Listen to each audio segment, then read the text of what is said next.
नमस्कार दोस्तों, आप सभी का स्वागत है। दोस्तों, हमारा टारगेट है एसएससी सीजीएल का एग्जाम और हम लोग इंडियन पॉलिटी पढ़ रहे थे और ये लेक्चर नंबर है 13। तो यहाँ पर हमने वो क्वेश्चंस लिए हैं जो आपसे जनरली गलत हो जाते हैं एग्जाम में, तो प्लीज़ वीडियो को पूरा देखिएगा। तो आइए स्टार्ट करते हैं। भारतीय राजनीतिक व्यवस्था में वास्तविक कार्यपालिका शक्ति जो रियल एग्जीक्यूटिव पावर है वो किसके पास होती है? तो यहाँ पर आंसर हो जाएगा आपका बी, प्रधानमंत्री के पास होती है। तो जो राष्ट्रपति होता है वो केवल नाम मात्र का के प्रमुख होते हैं, जबकि देश चलाने की जो असली शक्ति है वो प्रधानमंत्री के पास होती है। संविधान के किस अनुच्छेद में ये व्यवस्था है कि राष्ट्रपति की सहायता और सलाह के लिए एक मंत्रिपरिषद होगी जिसका प्रधान प्रधानमंत्री होगा? तो यहाँ पर आपको आर्टिकल्स भी याद रखने हैं। तो जो मोस्ट इंपॉर्टेंट आर्टिकल्स हैं वो अगर आप याद करेंगे, नोट डाउन करते रहेंगे तो धीरे धीरे वो कवर हो जाएगा। तो यहाँ पे करेक्ट आंसर हो जाएगा सी, अनुच्छेद 74, जिसको बोलते हैं आर्टिकल 74। ये अनुच्छेद साफ करता है कि राष्ट्रपति अपनी मर्जी से नहीं बल्कि प्रधानमंत्री की अगुवाई वाली मंत्रिपरिषद की सलाह पर काम करेंगे। संविधान के अनुसार प्रधानमंत्री की नियुक्ति किसके द्वारा की जाती है? तो राष्ट्रपति के द्वारा की जाती है। करेक्ट आंसर हो जाएगा सी। लेकिन यहाँ पर अनुच्छेद 75 के फर्स्ट के तहत राष्ट्रपति लोकसभा में बहुमत दल का नेता जो है वो चुनते हैं, यानी प्रधानमंत्री को चुनते हैं।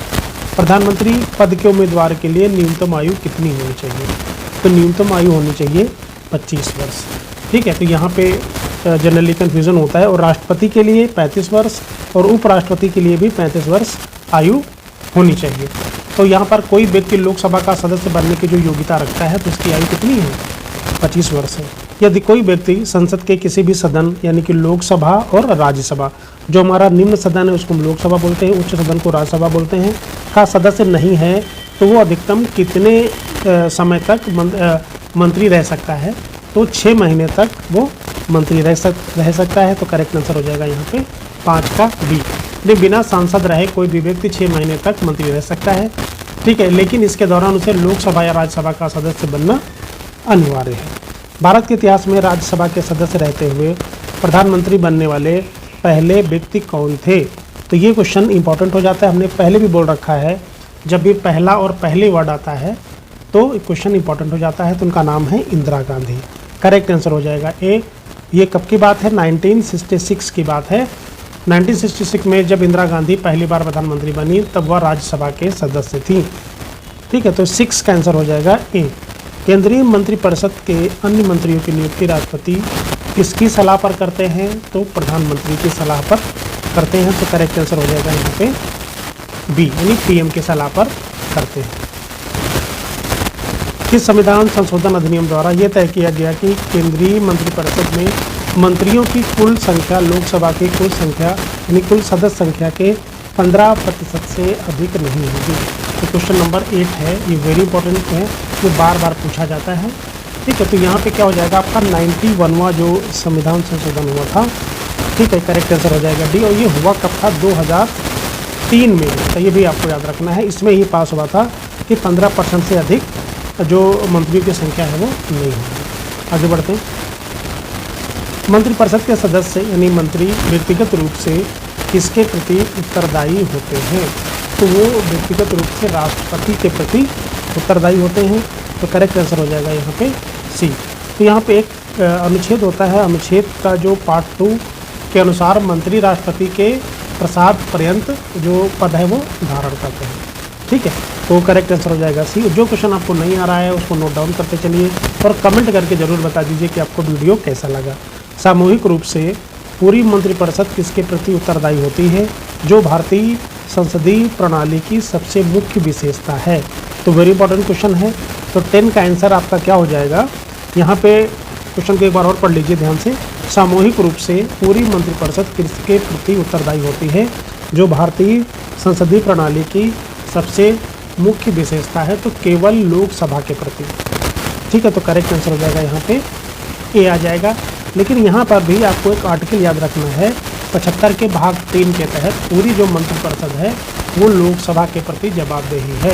यदि लोकसभा में बहुमत खो जाए तो सरकार गिर जाती है। तो आपको इसके साथ साथ आर्टिकल भी याद रखने हैं। मंत्रियों को पद और गोपनीयता की शपथ निम्नलिखित में से कौन दिलाता है? तो राष्ट्रपति के द्वारा दिलाई जाती है पद और गोपनीयता की शपथ। तो करेक्ट आंसर हो जाएगा यहाँ पे सी। तो देश के प्रधानमंत्री और मंत्रियों के वेतन और भत्ते कौन तय करता है? तो संसद के द्वारा ये तय किया जाता है। ठीक है, तो संसद क्या होता है? ये समय समय पर देश की कानून बनाकर मंत्रियों और प्रधानमंत्री का वेतन ये तय करती है। तो करेक्ट आंसर हो जाएगा बी। केंद्रीय मंत्रियों की श्रेणी में सबसे उच्च स्तर के मंत्री कौन होते हैं? जो सरकार की मुख्य नीतियां तय करते हैं। तो उच्च स्तर के मंत्री को हम बोलते हैं कैबिनेट मंत्री। तो करेक्ट आंसर हो जाएगा यहाँ पे सी। ठीक है, यानी जो कैबिनेट मंत्री होते हैं वो उच्च स्तर के होते हैं। ये सरकार के सबसे महत्वपूर्ण मंत्रालय जैसे गृह, रक्षा, वित्त के प्रमुख होते हैं और मुख्य फैसले यही लेते हैं। यदि लोकसभा में मंत्रिपरिषद के खिलाफ अविश्वास प्रस्ताव यानी नो कॉन्फिडेंस मोशन पास हो जाए तो किसे इस्तीफा देना पड़ता है? तो प्रधानमंत्री सहित पूरी मंत्रिपरिषद को इस्तीफा देना पड़ता है। करेक्ट आंसर हो जाएगा यहाँ पे डी। ठीक है, वेरी इंपॉर्टेंट क्वेश्चन है। अविश्वास प्रस्ताव संसद के किस सदन में लाया जा सकता है? तो किस सदन में लाया जाता है? केवल लोकसभा में लाया जा सकता है। 15 का आंसर हो जाएगा ए, क्योंकि सरकार लोकसभा के प्रति उत्तरदायी होती है, इसलिए जो अविश्वास प्रस्ताव है वह सिर्फ और सिर्फ लोकसभा में ही लाया जा सकता है। नीति आयोग, राष्ट्रीय विकास परिषद और राष्ट्रीय जल संसाधन परिषद का अध्यक्ष कौन होता है? तो 3 चीज़ें एक बार में आ गई हैं। तो इनके जो हेड होते हैं वो होते हैं प्रधानमंत्री। करेक्ट आंसर हो जाएगा यहाँ पे सी। तो प्रधानमंत्री इन सभी महत्वपूर्ण राष्ट्रीय परिषदों और नीति आयोग के पदेन अध्यक्ष होते हैं। क्वेश्चन नंबर 17 पे आते हैं। भारत के केंद्रीय बजट में संघात्मक सरकार का सबसे महत्वपूर्ण अंग कौन सा है जिसका उल्लेख मूल संविधान में नहीं था लेकिन 44वें संविधान संशोधन द्वारा अनुच्छेद 352 में जोड़ा गया है? ठीक है, तो इसका आंसर हो जाएगा आपका बी। कैबिनेट, जो मंत्रिमंडल जो शब्द है ये जोड़ा गया था, तो इसका आंसर हो जाएगा बी। मूल संविधान में केवल मंत्रिपरिषद शब्द था, लेकिन कैबिनेट जो शब्द है वो पहली बार 44वें संविधान संशोधन, और ये कब हुआ था? 78 में हुआ था, के द्वारा अनुच्छेद 352 में शामिल किया गया है। तो वेरी इंपॉर्टेंट क्वेश्चन है। भारत के प्रथम प्रधानमंत्री कौन थे जिन्होंने अपने पद पर रहते हुए सबसे लंबा कार्यकाल पूरा किया था? तो ये क्वेश्चन एक बार आपको देखना है। जो करंट डेटा इसका क्या है, वैसे यहाँ पे आंसर जो आ रहा है वो जवाहरलाल नेहरू का आ रहा है। तो यहाँ पर लगभग इन्होंने 16 साल 286 दिन ये पद पर रहने वाले प्रधानमंत्री थे। ठीक है, आगे बढ़ते।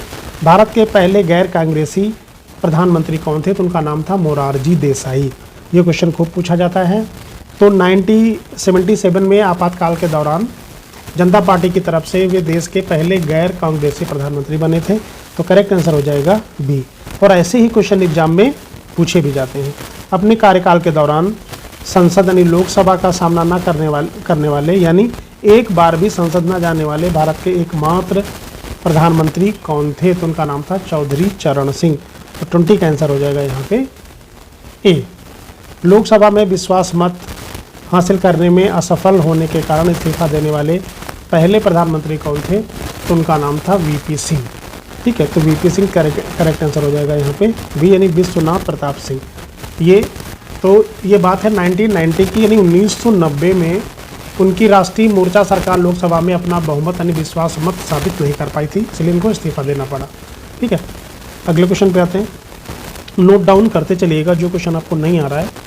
भारत के ऐसे पहले प्रधानमंत्री कौन थे जिनकी मृत्यु भारत से बाहर यानी विदेशी धरती पर हुई थी? वेरी इंपॉर्टेंट क्वेश्चन है। उनका नाम है लाल बहादुर शास्त्री। तो करेक्ट आंसर हो जाएगा बी। तो ये बात कब की है? ये बात है 1966 यानी 1966 की बात है कि 1966 में ताशकंद जो समझौता हुआ था, जो वर्तमान में बोलते हैं उसको उज्बेकिस्तान में, भारत पाकिस्तान समझौते के दौरान उनकी रहस्यमयी परिस्थितियों में मृत्यु हो गई थी। तो करेक्ट आंसर हो जाएगा बी। डेट याद रखना है 1966। सबसे कम उम्र यानी 40 वर्ष में भारत के प्रधानमंत्री बनने वाले व्यक्ति कौन थे? तो उनका नाम है राजीव गांधी। तो 23 का आंसर हो जाएगा ए। 1984 में अपनी मां इंदिरा गांधी की मृत्यु के बाद ये प्रधानमंत्री बने थे 1984 में, और ये मात्र 40 वर्ष के थे। अब तक भारत के इतिहास में कितने ऐसे प्रधानमंत्री हुए जो पहले किसी राज्य के मुख्यमंत्री रह चुके थे? तो किसका नाम आता है? तो ऐसे कुल 6 प्रधानमंत्री हुए हैं जिनका नाम है मोरारजी देसाई, चौधरी चरण सिंह 2 हो गए, वीपी सिंह, पी.वी. नरसिम्हा राव, एच.डी. देवेगौड़ा और नरेंद्र मोदी।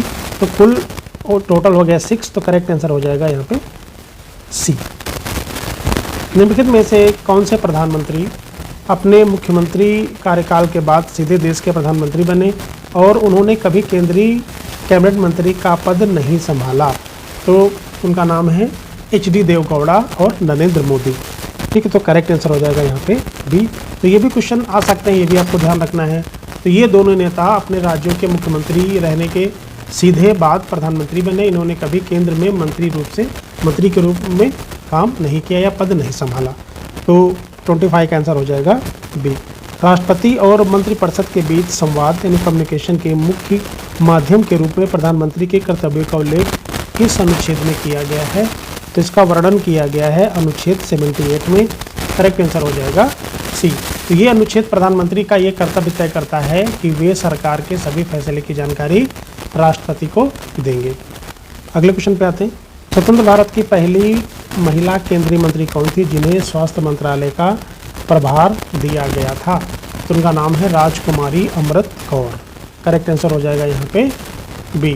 तो वे स्वतंत्र भारत के पहले मंत्रिमंडल यानी 1947 में शामिल होने वाली एकमात्र और पहली महिला कैबिनेट मंत्री थी। तो डेट भी याद रखनी, 1947 के ये मंत्रिमंडल में शामिल हुई थी। तो करेक्ट आंसर हो जाएगा यहाँ पे बी। संघीय कैबिनेट की बैठकों की अध्यक्षता कौन करता है और मंत्रियों के विभागों का बंटवारा कौन करता है? तो यहाँ पे 28 का आंसर हो जाएगा प्रधानमंत्री करता है। तो 28 का आंसर हो जाएगा आपका सी।